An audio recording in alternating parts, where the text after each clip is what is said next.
This is a 223 and this is a 556. Wait, you can't tell the difference? Well, let's see if there really is a big difference on this episode of Ultimate Barrier Testing.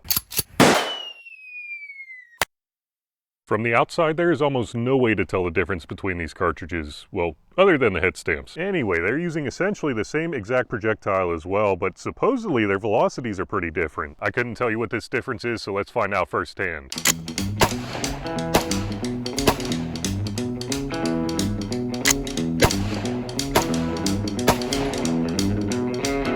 Based on those results, there is definitely a pretty decent difference in velocity. And what's crazy is that Winchester actually lists the 223 as having a higher muzzle velocity than the 556, but that definitely was not the case. Regardless, is this difference in velocity enough to make a difference on the targets? Let's find out. But first, this is Terry the Torso, and he's going to let us know point blank which cartridge is going to win this test. Thanks, Terry.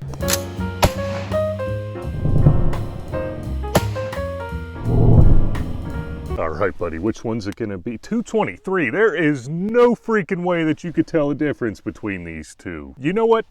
Fine. Is Terry's prediction gonna come true? Only one way to find out.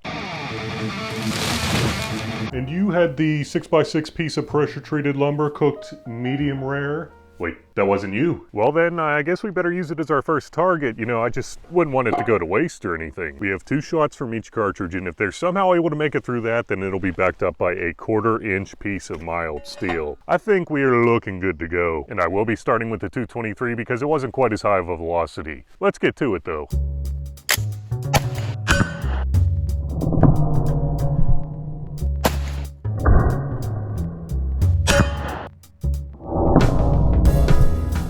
Alright, I can already see some not so stellar results, but let's check out the shots, about 2 inches apart if I had to say so. Now let's check out the back. Definitely appeared to be tumbling by the time it was coming out. The other one looks like it went straight through. Let's see if that had any different results than that top one. Nah, I mean, it definitely went deeper from what I could tell. This one obviously was tumbling, but neither of them went through. I really wonder if an extra 75 feet per second or whatever the difference ended up being is going to be enough to push it through that 1/4 inch mild steel plate. I'm pretty suspicious though.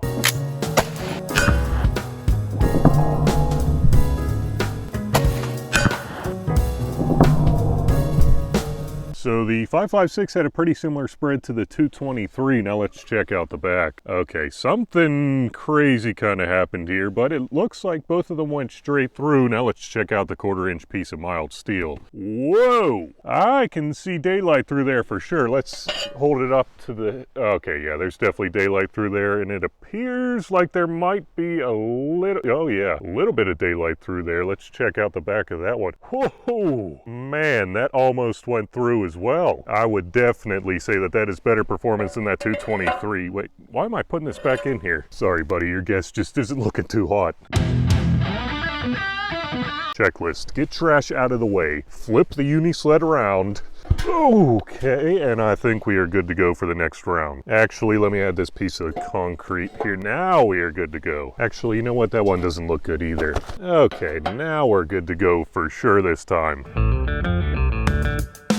If you don't know what you would do with 8 inches, neither do I, because I had to have a reduction down to 6 inches. Well, 6 inches of sand, that is. If you can remember from before, I was using an 8-inch thick box, and there was nothing getting through that. But if the bullets can somehow get through this Herculean task, then it'll be backed up by a 3/4 inch piece of plywood. Just to see who the winner is, but I think we are good to go. And is that new tape I see? Yep, I realized that duct tape was definitely not the toughest tape out there, so I added this fiberglass reinforced tape, and let me tell you, this stuff is freaking tough. With how much tape I put on here, I wouldn't be surprised if this box was bulletproof. Nah, I'm just kidding. It should hold up a lot better though.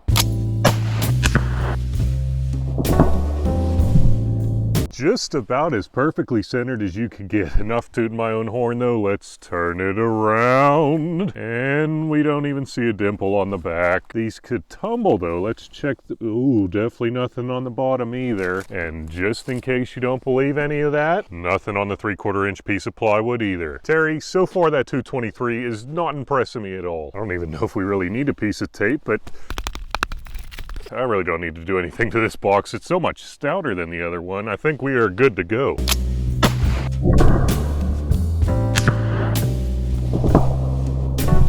Definitely a little lower than the last shot, but everybody, I want to hear you sing, let's turn it around and see absolutely nothing again. Absolutely nothing. Okay, Terry, I guess I was being a little harsh on that 223. So neither one of those went through, but I think I know something that might be able to. This is a standard M855 green tip loaded in the 5.56, and with its steel insert, I think it might be able to poke through the box. We'll have to see.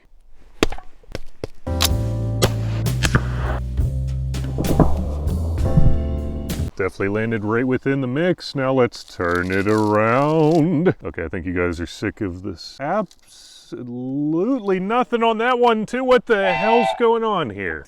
Absolutely nothing. My gosh, sand is a tough target, but I have one more idea. This is one of the baddest 5.56 loads that you can get, the M855A1. Emax Tactical was nice enough to send me a few more of these. If anything has a chance of going through that box, I'm pretty sure it's this one.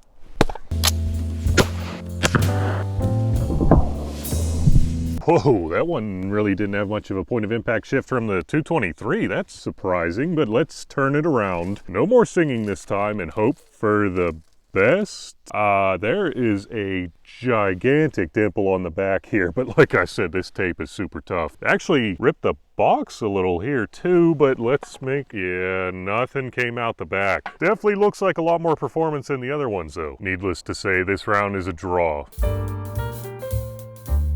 All right, let's get it set up for the next test. This 6-inch box is so much easier to move than that 8-inch one. And let's get the concrete out of here. Well, actually, we might just be able to use that. And let's do the flipperoo. Ooh, looking good. And now all we got to do is add some extremely rusty wings. And I do believe we are good to go. If you thought that 6 inches was a reduction, this right here is only a little over 1.5 inches thick. But let me tell you something, it knows how to shred some freaking bullets, and it will be backed up by this 3/4 inch piece of plywood. I think we are good to go. I think Terry might be in the splash zone on this one. Don't tell him though.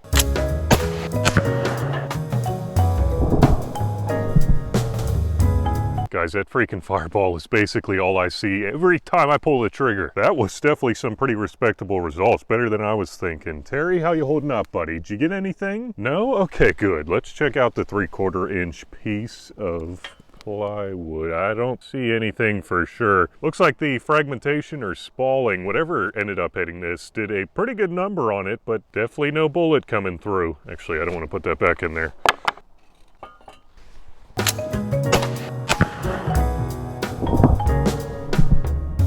Well, if there was a difference, I couldn't tell. Terry, how you holding in there, buddy? Good?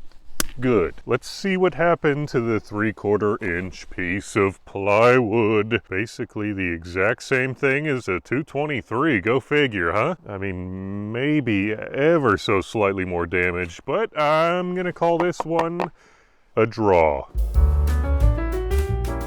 All right, good sir, if you would kindly get out of the way. Oh, can't you see we're trying to make room for Steel Sled 4.1? Don't worry, the coast is clear. I will take you to safety. All right, I think we are ready for our next test. The target you've all been waiting for, mild steel. This one is a 1/4 inch mild steel plate, and I don't think it'll present any challenges for these cartridges, but you never know. Let's see though.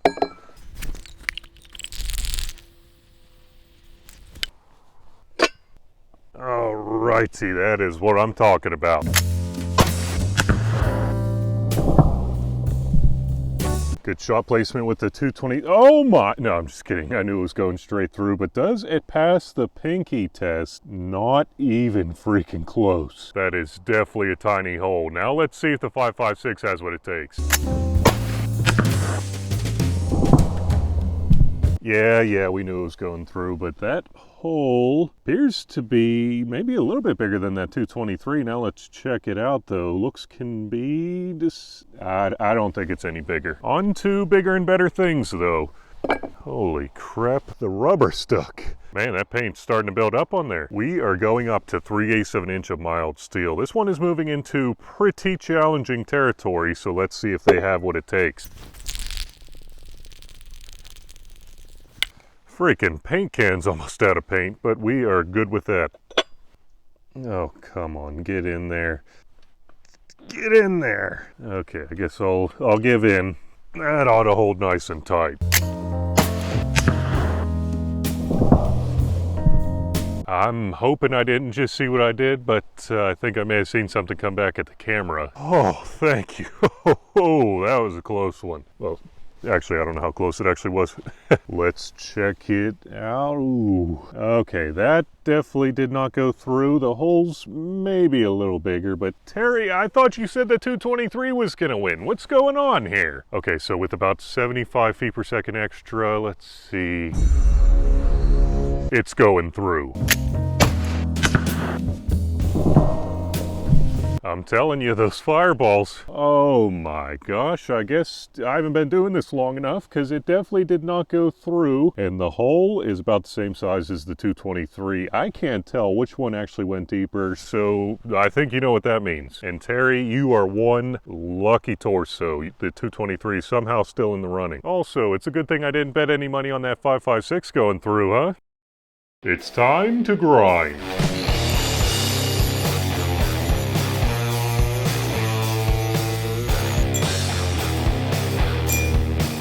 Before I reveal the numbers though, I would really appreciate if you guys subscribed and liked this video. Anyway, what did we find out? So the absolute deepest point on the 223 was 258 thousandths, and the absolute deepest point on the 556, 295 thousandths. Not really surprised by that, but what I am surprised by is that it didn't punch right through the 3/8 inch mild steel plate.